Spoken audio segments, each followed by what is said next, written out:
559, offered by Mr. Burchett of Tennessee. Pursuant to House Resolution 1316, the gentleman from Tennessee, Mr. Burchett, and a member opposed, each will control 5 minutes. The chair recognizes the gentleman from Tennessee. Thank you, Mr. Chair. I rise in support of Representative Kamek's amendment, which would restrict funds at the Department of State for being used to finalize any rules or regulations with an annual effect on the economy of $100 million or more. Under the Biden administration, hundreds of billions of dollars in regulatory costs have fallen on the American people with no input from Congress. Once again, unelected bureaucrats.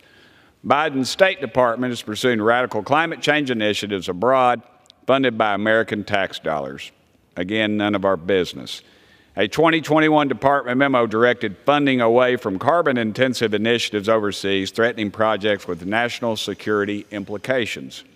Mr. Chair, now taxpayer dollars are being used to subsidize clean energy initiatives abroad while our own electricity prices are still outpacing inflation.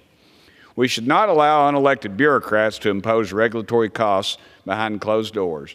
Our nation needs major regulatory reform, and this amendment is a crucial step forward to a more transparent and accountable government.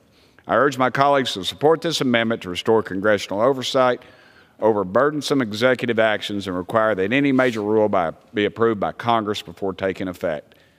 I reserve balance of my time. Gentleman from Tennessee reserves what purpose? The gentlewoman from Mr. California. Chairman, I rise to claim time in opposition. The gentlewoman from California is recognized. I rise in opposition to this amendment, and let me just say a couple things about any new rule. Any new rule being proposed by a government agency is required to assess the potential costs and benefits of such a rule change and submit it to OMB.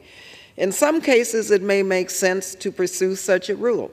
In many cases, the benefits will outweigh the costs, and the rulemaking process is designed to take these decisions in a clear and transparent manner.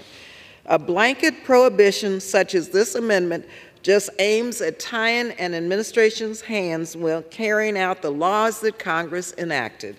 For the State and Foreign Operations Bill, the State Department has advised that they have only pursued one rule recently that would be considered significant. That was to increase the consular fee structure. The consular operation of the State Department is self-funding through fees, so it's important that those fees reflect the cost of passports, visas, and other consular documents.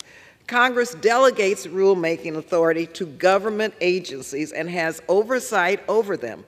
Congress also has the ability to disapprove of a rule through the Congressional Review Act. This amendment is overly broad and unnecessary. I urge my colleagues to oppose this amendment, and I reserve the balance of my time. Gentleman from California reserves. The gentleman from Tennessee is recognized. I yield back. The gentleman from Tennessee yields back. The gentlewoman from California is recognized. For a no vote, and I yield back. The gentlewoman from California yields back. The question now is on the amendment offered by the gentleman from Tennessee. Those in favor say aye. Those opposed say no. In the opinion of the chair, the ayes have it. The amendment is agreed